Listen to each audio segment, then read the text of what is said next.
Hello, hello, hello. Welcome to the Mrs. Mummy PhD podcast. I am your host, Michelle Gibbs, and I am passionate about helping scholarly mamas like you navigate your journeys with purpose so you can achieve your life and academic goals without sacrificing what matters. The reality is that scholarly mama life is multidimensional. We're scholars, yes, but we're also mothers, wives, and so much more with whole lives outside of academia. So how do we successfully navigate all this? Well, first, we need the space to embrace this unique blend.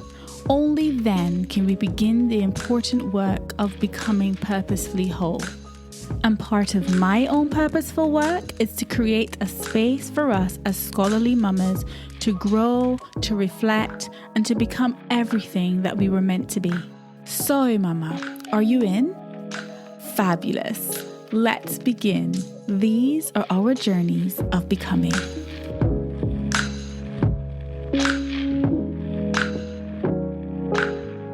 Hey mamas, welcome back to the podcast. Thank you so much for tuning in as always and sharing this time with me on this Mrs. Mummy PhD podcast. So in today's episode, I want to talk about becoming a children's author and how creativity gave me new hope.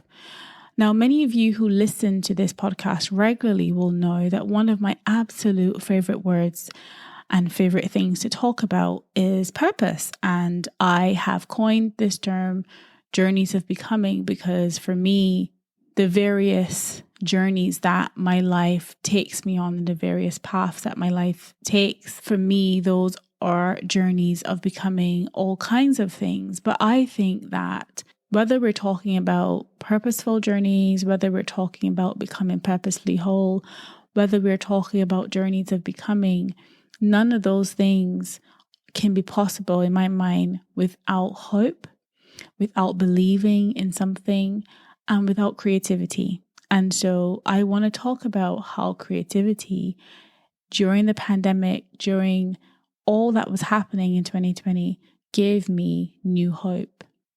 Becoming a children's author as a scholarly mama while pregnant, homeschooling, and living through a raging worldwide pandemic, I'm sure hearing all of those in the same sentence is probably making you think, what on earth has this got to do with creativity? But let me explain. Reflecting on that year of 2020, the pandemic year, remembering all of the challenges, the losses, the pains, the hardships, that was a really tough undertaking. But I'm grateful that in spite of it all, there were still a few things worthy of celebration. And you already know, I love celebrating the little wins. I am huge on celebrating little wins. So I wanted to share one of them with you in this very special episode. This is my story about how I self-published my first children's book. This is a very important part of my own personal journeys of becoming. If you told me a few years ago that I would become a children's author, I would never have believed it. But tapping into my own creativity and becoming a children's author at a time when the world felt like it was falling apart, that really gave me such a renewed sense of hope and purpose. It was something I had to do. I have a small number of research publications so far in my academic journey. However, none of that compares to publishing my debut children's book series. This little passion project of mine exceeds them all simply because it was inspired by my own children. So let's talk about how becoming a children's author gave me new hope.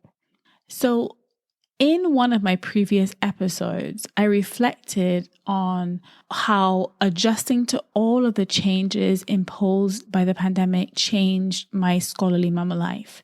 I faced some tough choices to allow my ship to sink or to find a way to stay afloat and cope. I chose the latter. I was tired of the doom and gloom, and this gave me the determination to turn this time, this really difficult time into something positive, especially for the boys. Combining my passion for writing with the inspiration I got from them helped me to create something that they can now look back on years from now and be proud of. Like most of us, I was thrusted into a homeschooling routine overnight during the COVID-19 lockdowns. Absolutely nothing prepared me for homeschooling 2 kids during a pandemic.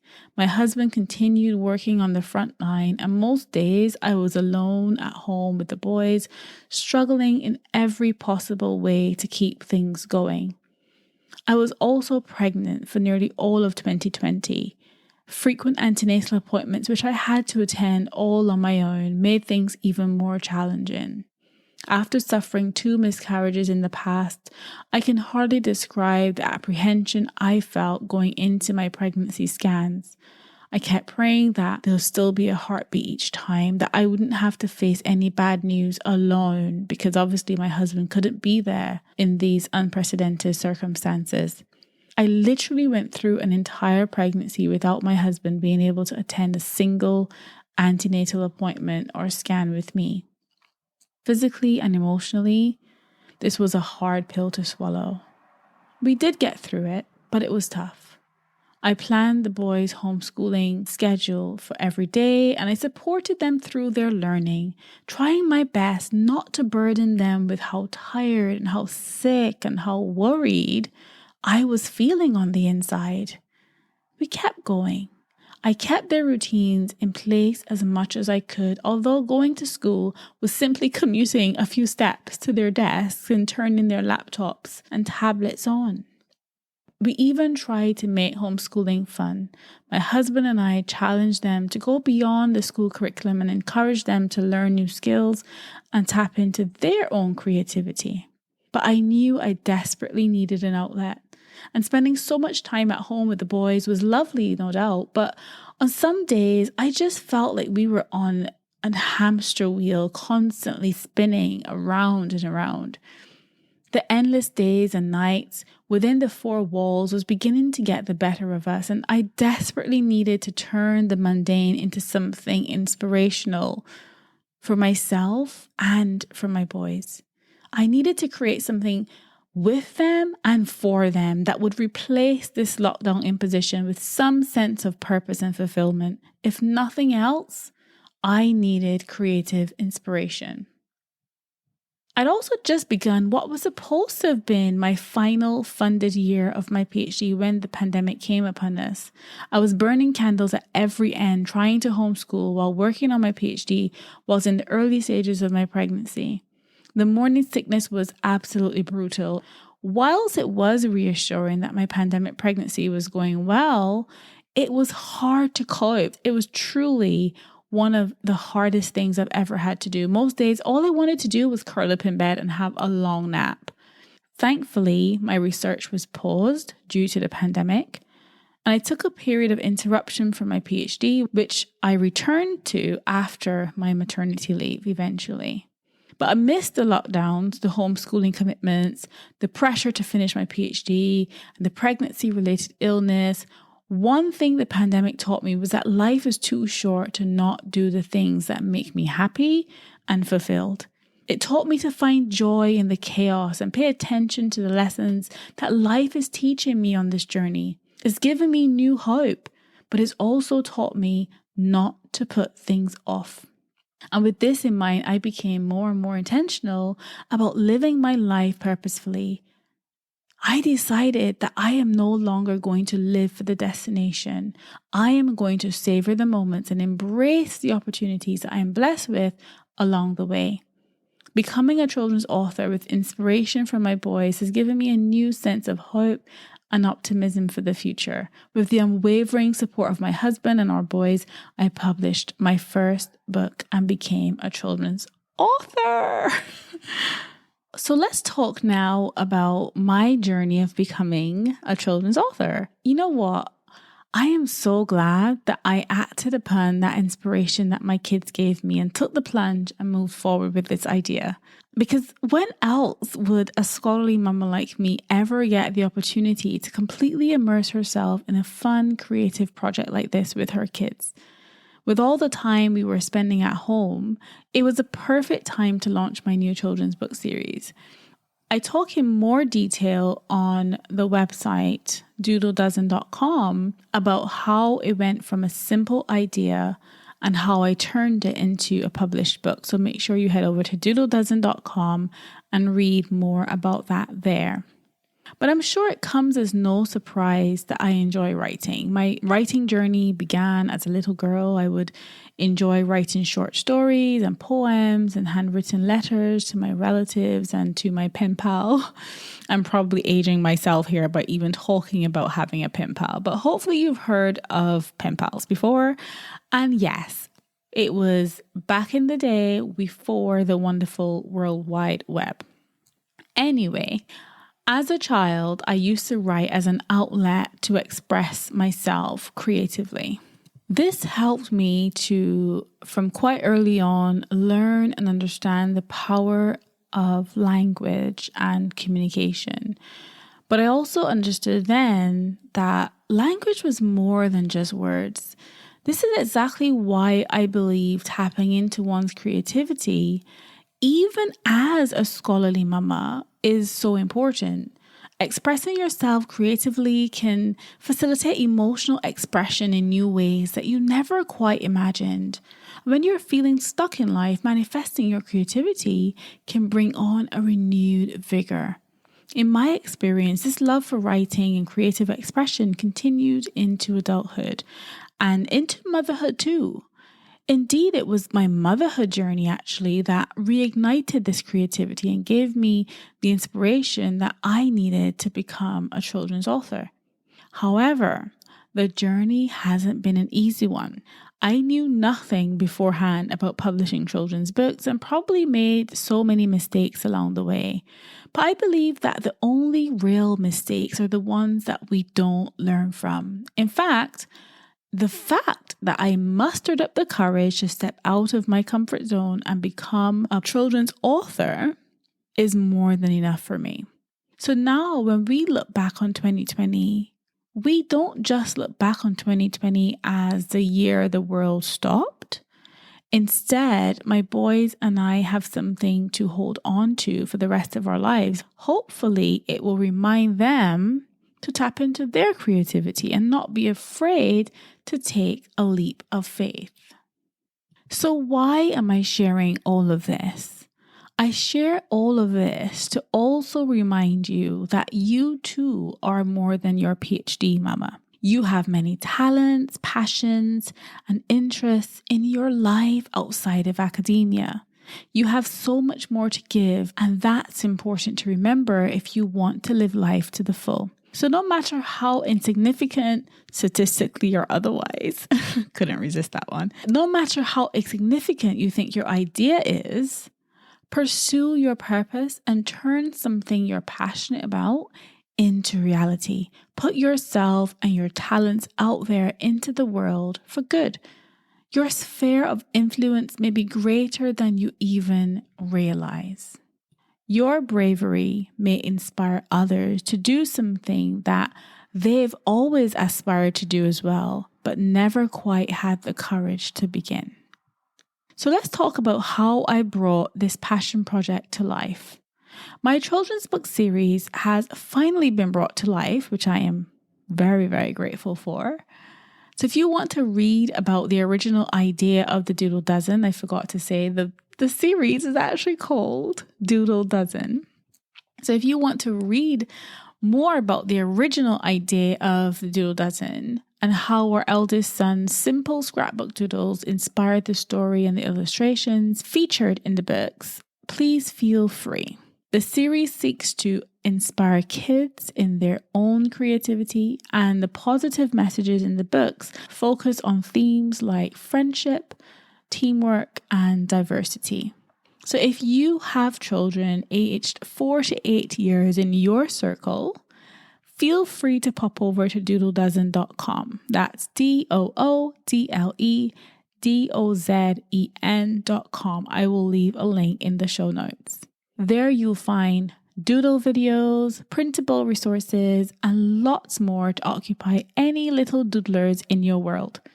You can also pick up copies of the Doodle Dozen books on Amazon, and also do check out doodledozen.com or Amazon for our reader reviews.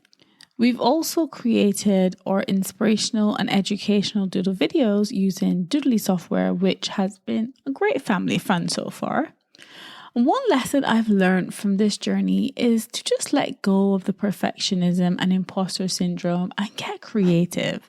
The joy is in the creativity, so don't let the minute details and all the overthinking that we get up to hold you back. So how has motherhood helped me to become a children's author? While pregnancy and motherhood are two of the most beautiful experiences that I've had in my life, each is not without its struggles. Sometimes becoming a mama can feel like you're losing out on opportunities, and in some cases, your hopes and dreams feel unattainable. Maybe you feel disempowered by your new motherhood, especially if you've had a complicated pregnancy, a traumatic birth experience, or a challenging postnatal recovery period, or just a hard time adjusting to your new normal. You may naturally compare your experiences with that of other moms. I totally get it. Raising little humans isn't easy, but comparing yourself and your children to others just adds an extra layer of unsustainable pressure to be the perfect mom. What my journey has taught me so far is that you cannot be anyone else, and you certainly cannot be everyone else. You are enough. You are doing your best. Don't waste precious time striving for perfection because you'll never achieve it. Just be yourself, mama. Be creatively inspired by the people and the simple things around you. There's so much inspiration in the everyday. Plus, there's at least one little human being that thinks the world of you and thinks that you're the best mama ever. So you don't have to look very far to be inspired.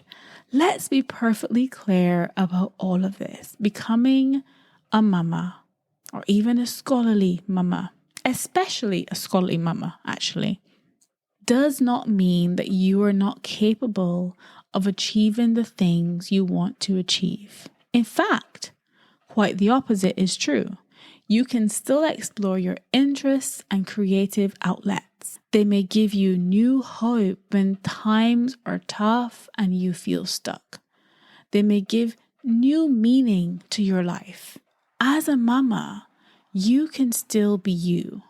You can still have creative passions and ideas that you wish to pursue. Pursuing them takes courage, but it can also give you strength. Motherhood is not a closed door to your opportunities. Motherhood changes you. Yes, it does. But it also teaches you. It propels you out of your comfort zone to do things for your children that you otherwise would not have had the courage to do. Motherhood strengthens you. It creatively inspires you. Personally, motherhood gave me wings. Becoming a mama allowed me to realize my strength, my tenacity, and my resilience. Motherhood helped me to look beyond my career to find myself. I am becoming exactly who I am meant to be.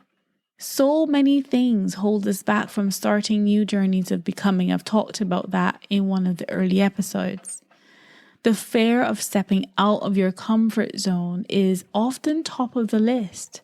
But mama, remember that you are a multifaceted, multidimensional, powerhouse mama equipped with a variety of skills, talents, and interests. And with that mindset, the sky is the limit. It's for this reason that I have become so intentional about embracing this motherhood mindset shift. So as I round this episode up, I've shared with you today my journey of becoming a published children's author while pregnant and homeschooling as a scholarly mama. The year 2020 was indeed a challenging one for all of us on many levels. But I'm grateful for the opportunity to look back on it with my boys and be proud of what we've accomplished together. None of it was easy, but the journey of bringing Doodle Dozen to life was truly a rewarding one. And most importantly, one I got to share with my family. My life is forever changed because of this. This is a part of my journey as much as my PhD is. This is just one chapter in my story. And my heart, because of it, is so full. I hope this inspires you to pursue your purpose. You can find fulfillment in other things alongside doing your PhD. You don't have to wait for the perfect time to do it. Sadly, the perfect time may never come. The best time to do it was perhaps ages ago. But the next best time is, you guessed it, now. So work hard and pursue your academic and career goals, but don't forget to also do what makes your heart sing. Don't forget to tap in to your creativity. So on that note, if you've got kids aged 4 to 8, and we all know this is the back to school season, we do have a Doodle Dozen book. Book 2 is called Doodle Dozen, Let's Get Doodling at School. And it's all about a creative journey to school for the first time for the Doodle Dozen pencil pals. And if you do have kids in that age group, 4 to 8, feel free to check out doodledozen.com. There's a trailer on the website you can watch and find out what Doodle Dozen Let's Get Doodling at School is all about. And feel free to purchase your copy and get doodling with your little doodlers. It's a fun and engaging and inspiring story, and I cannot wait for you and your little one to have a read and enjoy Doodle Dozen. So what non-academic passions do you have that you wish to explore? What steps have you taken or want to take in order to turn those into reality? Drop me a DM on Instagram at Mrs. Mummy PhD and let me know what your passions are, and then go out there with your brave scholarly mama self and make them happen. Anyway, mama, thanks for tuning in. Until next time, I'm sending you, as always, lots of love and gratitude and creativity. Take care. Until next time. Bye-bye. Thank you so much for tuning in to the Mrs. Mummy PhD podcast. I hope you've enjoyed this episode, and if you did and you want in on this movement, why not head over to mrsmummyphd.com. You can join the waitlist for our exclusive community of smart, purposeful, scholarly mamas. We'd love to see you on the inside. Remember, mama, these are our journeys of becoming.